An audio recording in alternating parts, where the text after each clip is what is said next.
Rev it up and welcome to Cars Yeah, show number 1223. Do or do not, there is no try.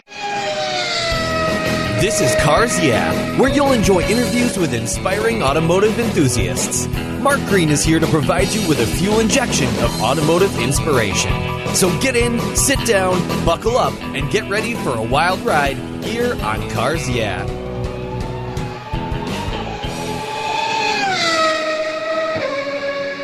Hello, automotive enthusiasts. I'm revved up and so excited to introduce today's very special guest calling in from beautiful Austin, Texas, Christian Krahenbuhl. Are you buckled up and ready for a fun ride? Absolutely. Let's get at it. All right. Christian Krahenbuhl is the Director of Operations at COBB Tuning. COBB is an automotive engineering company dedicated to developing solutions that improve vehicle performance and the driving experience. They offer solutions for a wide variety of platforms, including Volkswagen, Subaru, Porsche, Nissan, Mitsubishi, Mazda, Ford, and BMW. Christian was born in an area of awkward clothing, we'll say, but pretty awesome music. Rocky was the movie of the year. Happily participated in the Generation X personal computer revolution. He eventually saw his way through college, graduating in business management. He started his first aftermarket shop when he was only 18 years old, and he's had the honor of helping COBB grow from a small 5-person company to the benchmark organization that it is today. So, Christian, I've told our listeners just a little tiny bit about you. Would you take a brief moment, share a little more about your career, your passion for automobiles, and, of course, a little bit about COBB? Absolutely. You know, a car person, as you'd say, always been into cars.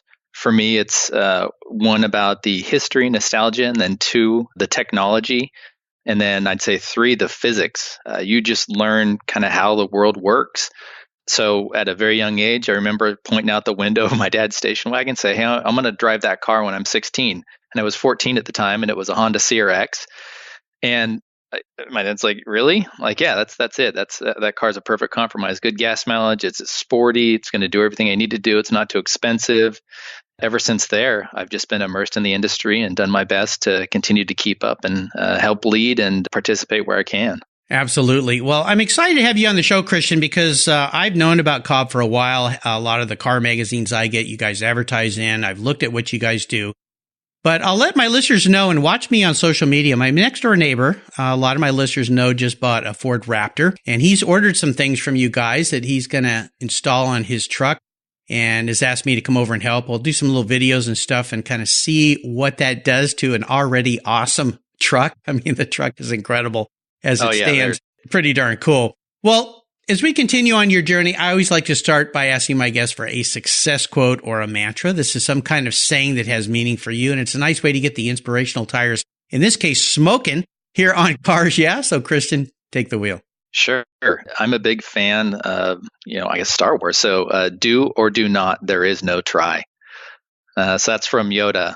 Again, if you're going to do something, do it wholeheartedly. Do it with all of your effort. When people tell me, "Hey, I'll try to do that," I always, kind of step back and I usually ask them, think about it. What I'm asking you to do is to accomplish something. Let me know how you want to accomplish it and let me know what help you need. But do or do not, there is no try, from little Yoda. Little Yoda, such a wise little fella. Yeah. I love the fact that in that comment you just shared that a coworker perhaps or someone said, "I'll try." That word "try" is fine, but it signals something, doesn't it? Immediately it goes, you mean you might not be able to succeed? Okay, what do you need to succeed? It's like when people say, "I sure hope this works." I used to say, or I still say, there's no hope in business. It doesn't exist. You just have to go out and do it. Well, let's talk about that mantra in relation to COBB and what you guys do, because you guys are dealing in very high technology, things that have to work right, or you can really mess something up on these very expensive vehicles.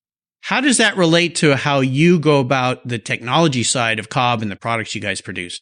Sure. So, it's split into 2 parts. You can stick a part on a car, a part that's engineered to be better than the factory part, because all factory cars and OEs, they have a compromise. Right? They've got a price point they've got to meet. They've got the engineers that understand the manufacturing processes. And so they'll design a part and it's going to work. And what we like to do is look at, maybe take some F1 technology or some advanced engineering technology and say, if we apply this to this commuter car, can we make it perform better? That's the hard part side of it, right? We like to make hard parts that are better than factory parts. And then you have these advanced vehicles, the software side. So you can actually blow up a car by sticking a hard part on it without recalibrating the ECU to understand it.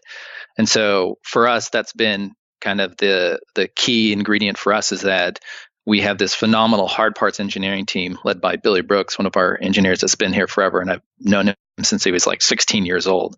And the reverse engineers and the software guys that are working on, the protocols for communication and security, and then the calibration team that's kind of psychoanalyzing and doing some behavioral analysis on this ECU to understand how it was engineered to behave. And then we get in there and we're like, okay, we can enhance this. And on some of the ECUs, we can actually add what are called CCF or COBB custom features. And so we can create motorsports features and implement them on these ECUs from the factory. And that combination works phenomenally well because, that's how you do it. You have the hard part that allows additional airflow in and out of the vehicle or helps cool it or whatever the part is designed to do. And then you have the software that's letting, the engine know, hey, these are the parameters you can operate within. This is what you can do safely now because you've got some parts on you that'll cool you down a bit more than the factory parts or allow more airflow, et cetera. Yeah, very, very cool. It reminds me of, I have an E46 M3 that's kind of a daily driver for me. I bought it new, and it has a little button on the dash that says Sport. And I remember the first time I drove that car, the salesman took me out and he was walking me through everything. And I'd heard of those before, but I'm like, what happens when you push this button? And he just smiles and he goes, try it. And it was incredible to me. The car became a different car, just, instantaneously. And I remember my son, when he was young, goes, Dad, can I push the Sport button?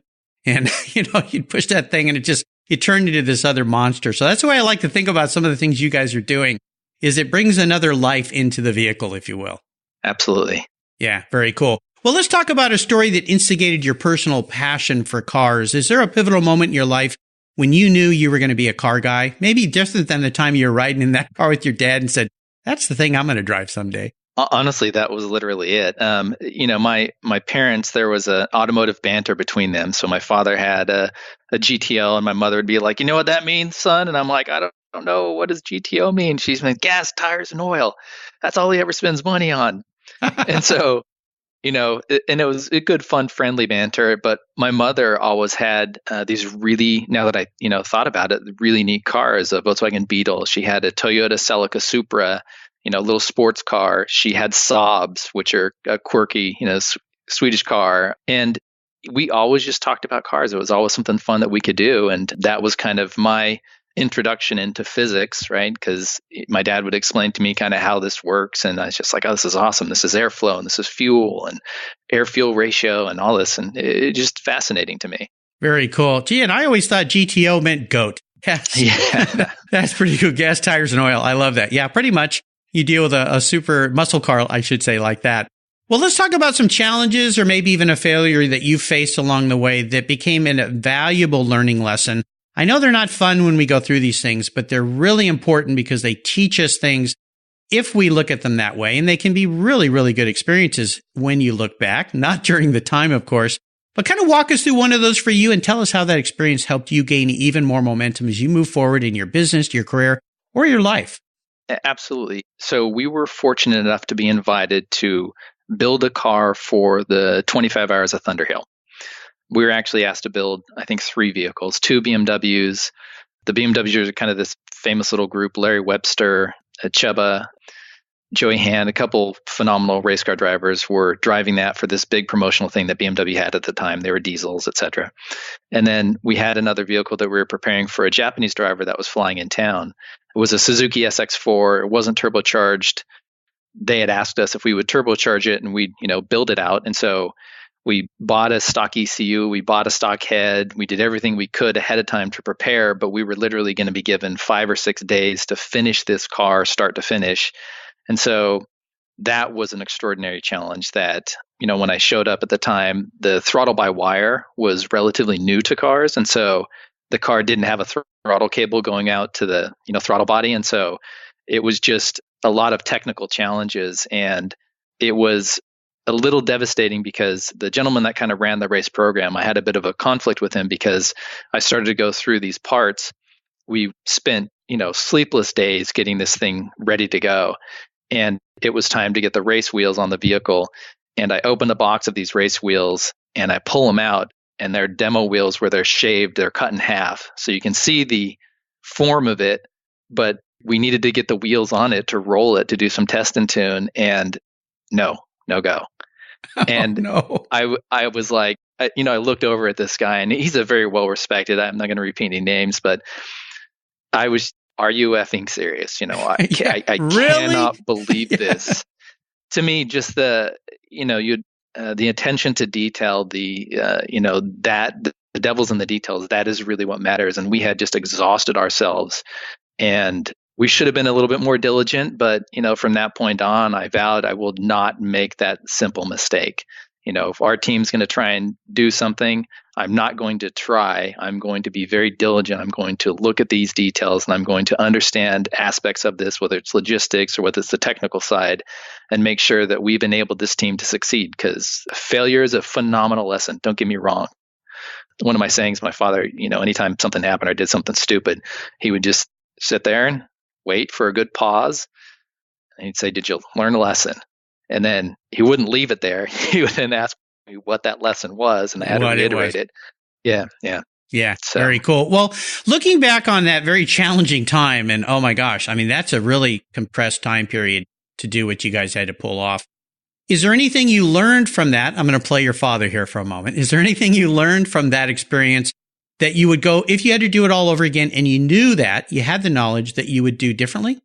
I can't say that I would do. Yeah, the one thing I would do a little bit differently is I guess I don't want to say trust, but I would just be a little bit more diligent on my own to make sure that everything was what it was supposed to be. So it was a fairly short notice for the team to get invited down there. And I was literally trying to learn Japanese phrases so that I could speak with the driver and, communicate. And so that was a whole bunch of effort. The technical side of things, our fabricator at the time was building an exhaust manifold on this head. We don't have the chassis or the engine. And when we got there, we took the manifold and stuck it on the head in the car, and it hit a bracket. And so, he looked at me, and I'm immediately like, okay, how many hours is that going to take? And he gives me an ETA, and I'm like, go. So we just had a lot of challenges. And so I think what I would have done is just spend a little bit more diligent myself. But all said and done, also, I could let it happen again and learn that lesson, and I'd be completely content with that. そうですね. Thank you. はい、そうです。そうです。Hi. Well, I was made in Japan, so I got a little bit of Japanese in me somewhere, somehow. So, okay. Little known fact about Mark Green here, but let's have a little bit of fun and talk about your own personal first special vehicle, and maybe share a memory about that ride. Sure. I got three, just because I'm a quirky guy, and I'll admit that. Some people will say eccentric, but super young, don't believe in debt, wanted to buy my first vehicle. I couldn't afford the CRX, the one I pointed out when I was 14 years old. And so I just started to look at other vehicles, and that just kind of opened it to anything with wheels. And it just so happens this ad for what's called a Yamaha YSR 50, which back in the day is this 2-stroke little bullet bike looking vehicle. Yeah. And I'm this 6-foot lanky guy in high school, and literally I pull up, and it's in Salt Lake City, Utah, so it's kind of cold. So it kind of felt like that Dumber and Dumber moment. We're on that little motorcycle and I'm freezing, but I get off and I kind of stretch it a little bit because it's a small bike, and I set it to the side. So that was my first motorcycle. After that, the Honda CRX. And then I had this affinity for the FJ series Land Cruisers. And so those three, within, I'd say, the first 2 years of me getting my license, were the vehicles that just absolutely loved. Well, three very different cars. Your background with cars is very eclectic, because from that bike to a little Honda to the FJ, and of course, multi-pass guest here on Cars Yeah, Jonathan Ward from Icon is smiling right now because awesome. He built some absolutely insane FJs, and some of the new stuff he's doing now. I saw online last week a truck that he built, kind of a resto mod truck, if you will, that is just, Jonathan does stuff over the top, but very cool cars. They all sound like different fun experiences. Is there a vehicle you've let go that you've had seller's remorse about? Oh, absolutely. It's more sentimental than anything else. So one of my buddies was our lead salesperson at the shop, and unfortunately he passed away. He had a heart condition. We kind of say he died of a broken heart, but he drove down from Alaska. And so I had this shop in Salt Lake City, Utah. We were a reseller of these Japanese brands, Jun, Blitz. And so it was kind of unique. The local paper had featured us. The Fast and the Furious movie came out, and so they were trying to tie it in. And I was like, no, we race these cars. We don't go street race. We actually try to do this in a proper environment. We have a chassis dyno. We do all this stuff. So, but he drove down and he had this vehicle called an Integra Type R. It's a very limited edition Integra. They built starting 98 or 97, excuse me. So he shows up with this license plate from Alaska. And I happen to have a Type R as well. And then he and I hit it off. And I literally hired the guy as he was on a road trip from Alaska. And Wow. his wife was, his wife was in the military, and they were considering, she was a air traffic controller. And so they were considering going elsewhere. And Hill Air Force Base is just down the road from Salt Lake City, Utah. And so she applied there. She got the position. And this guy became our lead sales guy a couple months later. Incredible story. I mean, that's pretty darn cool. Yeah. What a drive, too, from Alaska. That's no mean feat. Yeah, he had that Type R. To follow up with that, sorry about that. That was just the introduction. But he had that Integra Type R. And when he ended up passing away, he was still working for us. And so his brother and I have both sides of it, the buyers and the sellers remorse. He and I kind of buy and sell it back and forth with each other. So he let me know some technical things he wanted done, and he wanted a standalone ECU in it and a couple other things. And so he sold the car to me, and I took it in for a few years, and I built it up a little bit, and I sold the car back to him. It's been with him for quite a while because I had kids, and I mean, when you have kids, priorities change. But I think at some point in the future, I'll call him back up in Alaska, and I'll say, hey, what do you want to get done, and can I have the car for a little bit and go through that again? Nice way to have some enjoyment. And then when things get a little dicey, okay, it's your turn to have it back for a while. Right. We'll just swap it back and forth. That's pretty funny. Unique story. Well, I would love for you to share with our listeners more about COBB, the different things that your company provides, what you do there, and why, if you love performance and you love augmenting, enhancing your vehicle so that it operates at a different level, COBB is the place to go. Sure. You just got to think about, we call it tuning. So, you're young and you get to buy your own clothes and you get to do your own hair. And so you kind of tune yourself, and then you get to buy this car to drive around. And for us, you get to individualize it, customize it and make it unique. And that's always been what COBB's been about on the technical side, is we wanted to make sure that it didn't just look aesthetically pleasing, right? But it actually performed well. And we were starting with high performing vehicles to begin with. And so what we do is extraordinarily technical and difficult. And like our access port, it's a device you reprogram the ECU, and we've distilled it down to 4 buttons. And so we're taking a lot of very advanced technology and distilling it down, but it's all for driving enjoyment. Like, I am not a fan of garage queens, and I think it's appropriate for some vehicles, but man, you got to drive these things. They are meant to be driven.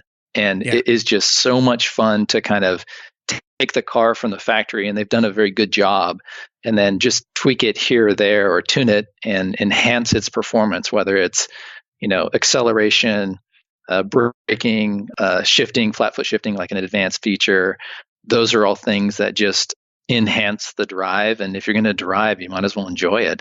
Absolutely. Absolutely. Well, I mentioned earlier my neighbor with his Raptor. He just drove by the way. See you, Bill. I think he's heading off to the gym.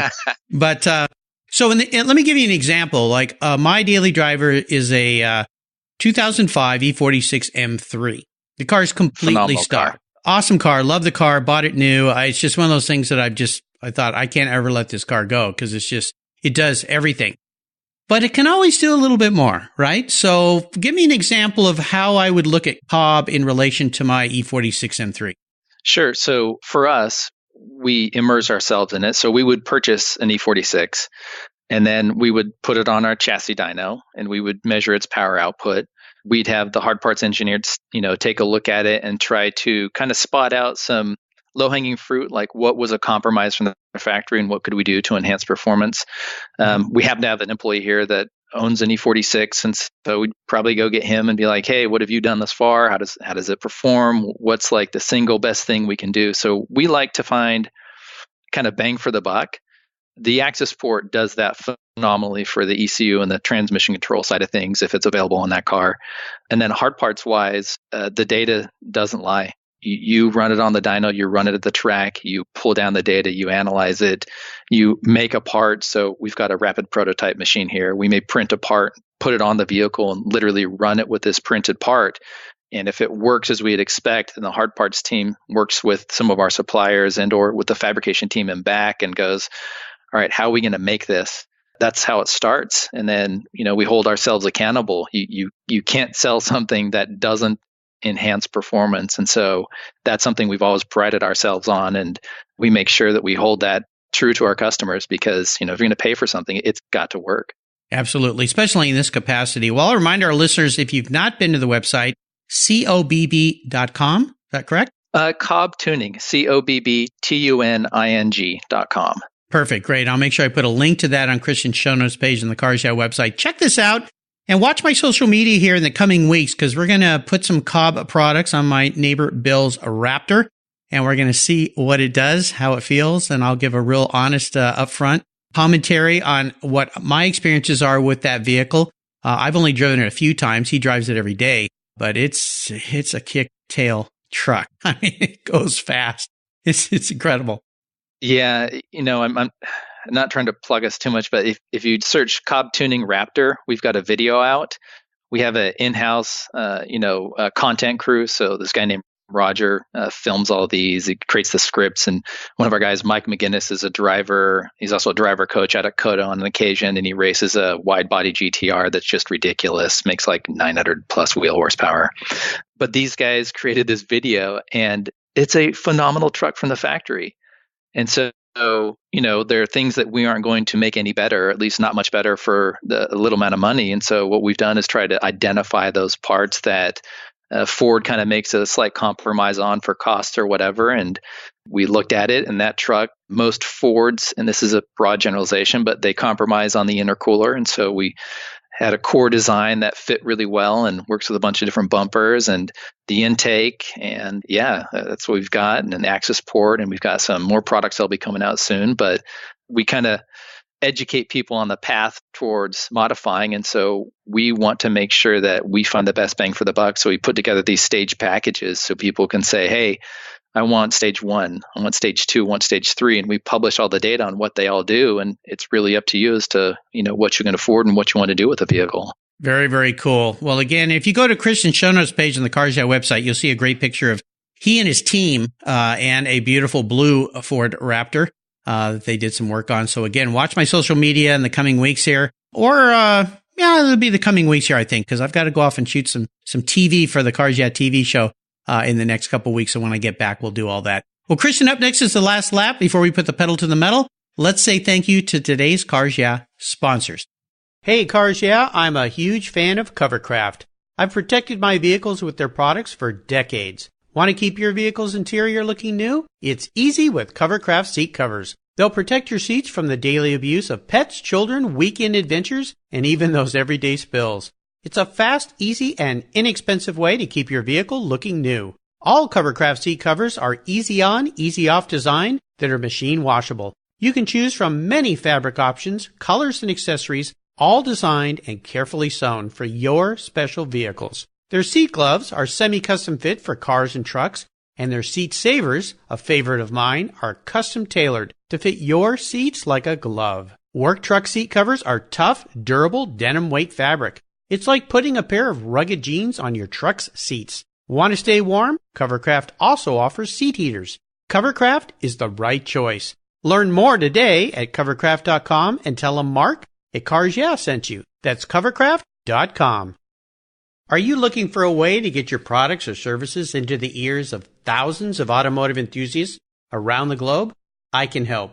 This is Mark Green here at Cars Yeah, and I'd be honored to be an influencer and ambassador for your brand in a unique and personal way. 5 days a week, thousands of subscribers and listeners enjoy the Cars Yeah podcast and website. Contact me today and I'll show you how at mark@carsyeah.com or connect with me through the Cars Yeah website at carsyeah.com. Hey, Mark Green here from the Cars Yeah podcast. Did you know you can now see me on the Cars Yeah TV show? That's right, Cars Yeah is now on MAV TV. I visit some of the past Cars Yeah guests and take you along for the ride. Go to mavtv.com to learn more where you can enjoy Cars Yeah TV. Mav TV is also available on DirecTV, Fubo TV, Fios by Verizon, or you can stream it through mavtv.com online. And they said I only had a face for podcasting.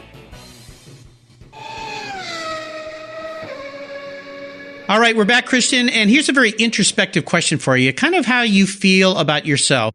If you woke up tomorrow, you're in the garage, and you were manifested into a vehicle, a bike, a car, a truck, whatever it might be, what would you be and why? So I've got some bias here, but I will be very fair. It would be a station wagon. I drive and own 4 station wagons, and I know that might be extreme for some, but one of them is a 98 GF Subaru station wagon. It's called El Gallo. Built a race car so that we could rally cross with my wife. It's an Instagram called Sober AF Racing. She decided to get sober a few years back, and in order to celebrate that, I was like, I'll build a car for you because that's what I can do, right? Then we've got a 2005 Subaru Outback XT, which is basically the engine, same engine as an STI, and it's a manual transmission, and my wife loves driving a manual, and so that's one of our other cars. And then I have a 5 Series BMW station wagon, and one of my dream cars, a E55 AMG Mercedes station wagon with the rear-facing seats.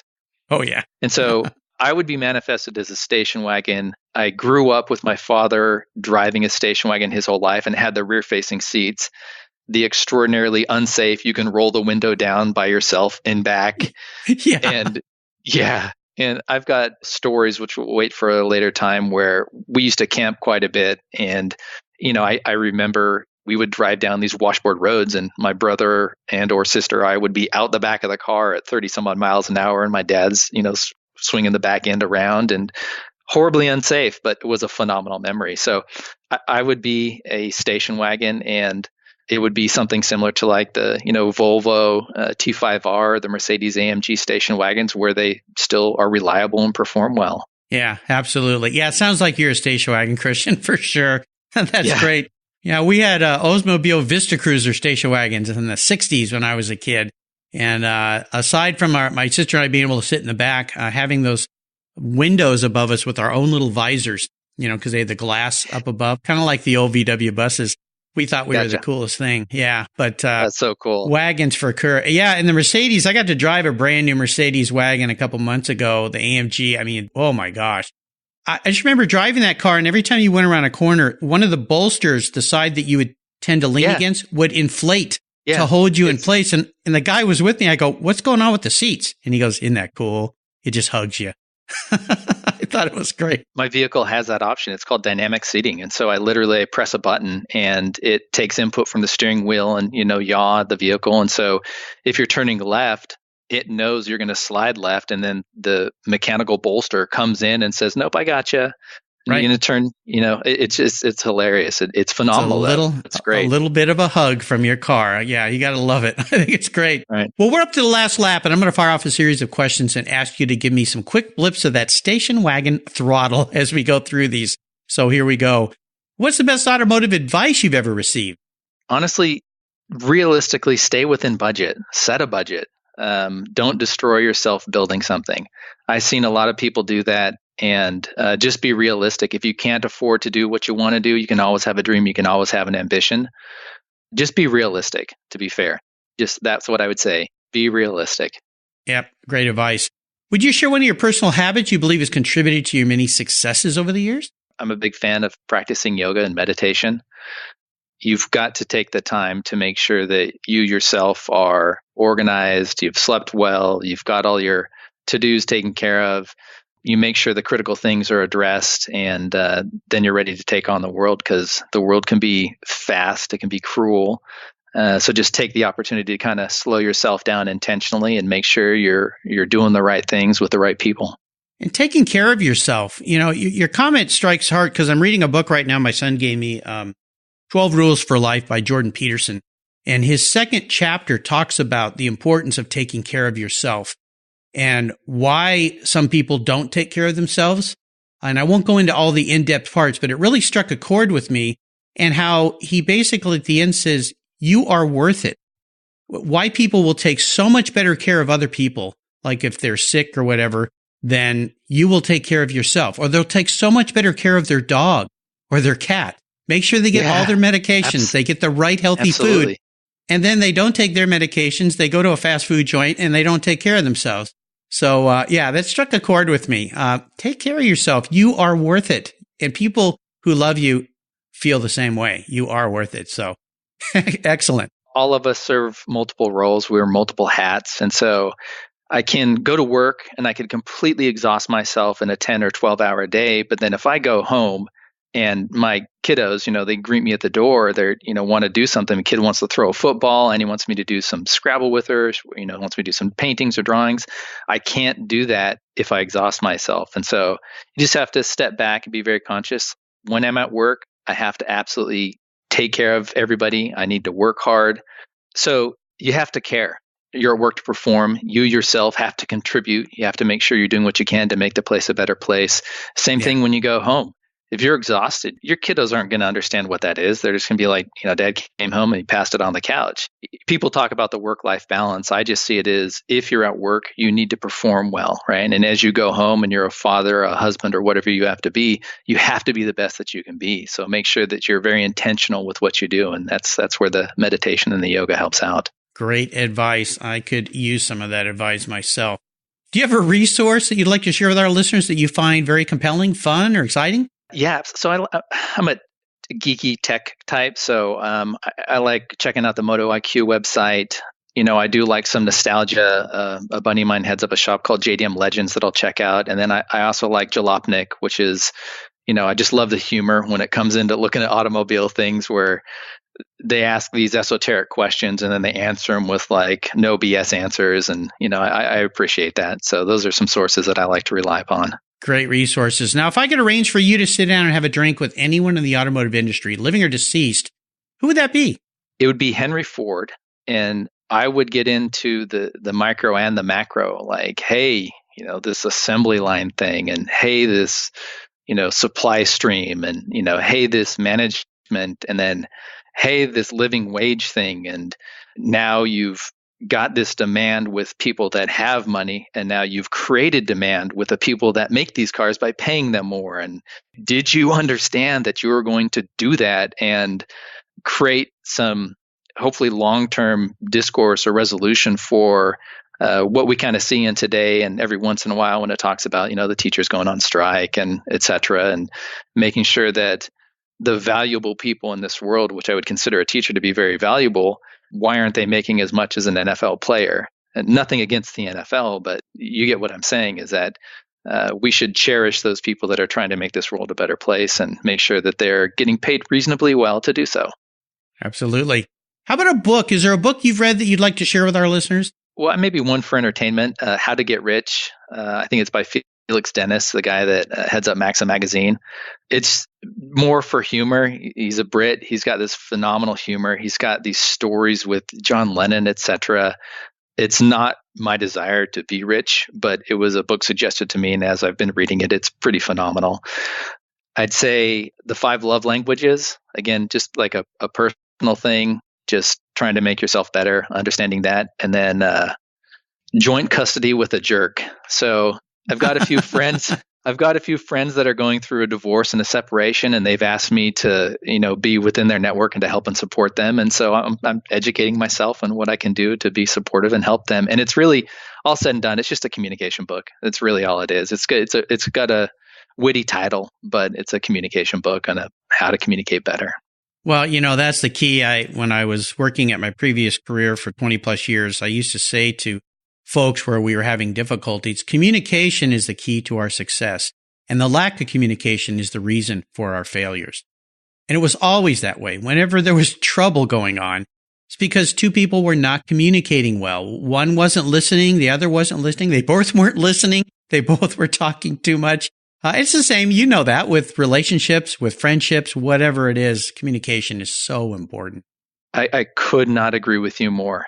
Every failure that I have ever seen is just a simple lack of communication. Again, whether it was listening or whether it was the communication or trying to get out the intent. We've actually at COBB, we created these COBB core values which we're doing our best to instill that in people so that you don't have to, go ask anybody. You just kind of read this wall and go like, okay, we can handle this. And the very first COBB core value is no BS. It's actually zero BS. And we're just doing our best to make sure that as you communicate, it's with intent, it's very direct, and it's not, not to hurt anybody's feelings. You want to be effective when you're starting to communicate. And that also means listening. And that's, it's all part of communication. Yeah, that's why I love Stephen Covey's book, 7 Habits of Highly Effective People. My favorite is his 5th one. First, listen to understand, then speak to be understood. He elaborates on that, of course, in much more depth than what I just said. But anytime my wife and I might butt heads, it's usually because I'm not doing a very good job communicating. I have to stop and go, okay, I understand now why you're frustrated with me. Okay, let's try this again. So I guess it's worked after 35 years of marriage, but she's still trying to rub all the thorns off of me, I think, over all this time. So no, I'll absolutely congratulate you. No question. That is commendable. That is amazing. Yeah, you are a better person due to your significant other, your spouse, your partner. There's no question. They hold you accountable, and I really appreciate that.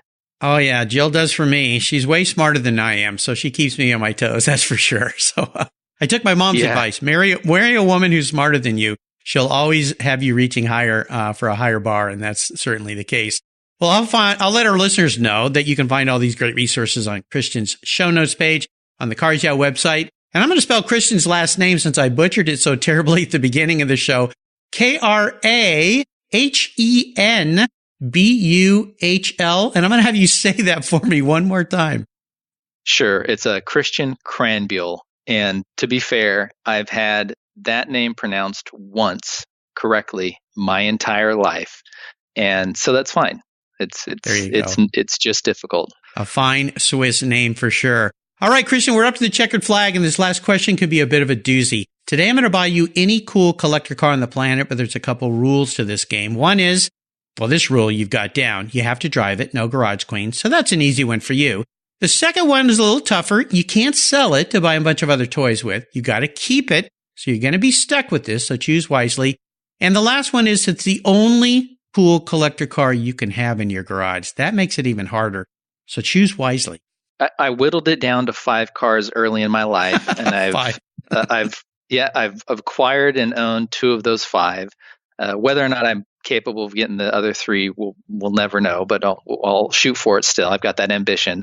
I'd say a Mercedes-Benz CLK GTR Supersport. So this is one of those, hi, I'm a manufacturer and I want to race in this race area, so I'm going to homologate. I'm going to build this car. And so these are these really low, super wide-bodied Mercedes-Benz, and they came with different engine variations. This one has a normally aspirated V12, and it's just one of those vehicles. I don't know how many are in existence now. I'm pretty confident it's going to be, mid-20s or less on the different variations that they had. But it's one of the vehicles that you hear the engine, you hear the brakes, you hear the transmission.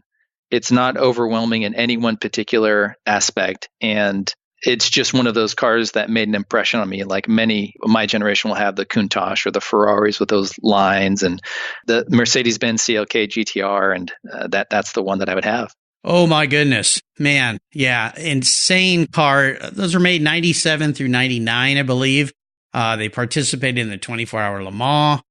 Sports car racing cars. Those things were just wicked fast cars. They just look fast sitting still. So, definitely. Did they ever make any of those for the street? Like they did the Porsche, like the GT, I think it was the GT1. Absolutely. I want to say they started out with like 20, I believe, to get that homologation. I think that's the number. And then they offered a cabriolet version, and then they offered the super sport version after, just with an updated engine.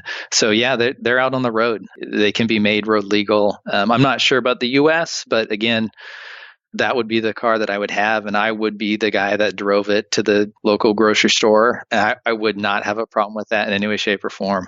There you go. I'll be happy to find you one of those. I'll get right on that for you, all right? Thank you, sir. Thank you. You're welcome. Christian, you've taken me on an awesome ride today, an enhanced performance ride, which I knew we would have today. I've really enjoyed getting to know you better, and I want to thank you for sharing your journey. Could you offer us one little parting piece of wisdom or guidance before you rip off into the Texas sunset in that Mercedes CLK GTR Super Sport. Absolutely. Take care of yourself, take care of the people that you work with, and make sure that you exhaust yourself doing so. COBB itself would not be the company that it is without the people that are here. I literally am a behind the scenes kind of guy, but we would not have accomplished what we have accomplished without the, hundreds of people that have worked here. And I greatly appreciate that and all the work they put into it. Very cool. And again, what's the best way for people to learn more about COBB Tuning? Easiest is you can search COBB Tuning on YouTube, obviously. Go to our website. We've got a phenomenal content team, Facebook. Just type in, COBB Tuning and any particular vehicle that we work on, and you'll see all the videos and the content that we've created. And our website's pretty fancy. I like it. And it's set up to kind of guide you through that modification path, even if you're not a car person, but you find something that you get in and it excites you and you want to make it more exciting, then we can absolutely help you out with that. Absolutely. And I'll remind our listeners, it's COBB, COBB, tuning.com. I'll make sure I put links to that on Christian's show notes page on the Cars Yeah website and all the great things Christian has been so kind to share with us today. Christian, thanks again for being so generous with your time, your expertise, and for sharing your experiences with the Cars Yeah audience. Until you and I talk again, I'll see you down the road. Thank you, sir. Thank you. You take care of your cars, but who takes care of your investments? Tune-ups aren't just for engines. Updating your financial plan is important too. Your GPS may take you from A to B, but it won't help you on the road to financial freedom. For that, you need a good co-pilot and a very trusted advisor. Chris Kimball, CFP, is just the man for the job. He'll guide you down that road without driving you crazy. For over 25 years, Chris has helped people just like you and me with their financial planning and investments. With a master's degree in financial services, he is eminently qualified, and he's a car guy too. Learn more at chrisvkimball.com or call 866-ON-A-PLAN. Securities through Money Concepts Capital Corp. Member FINRA SIPC. CK Financial Services is not affiliated with Money Concepts Capital Corp. Thank you so much for joining us on today's ride here at Cars Yeah.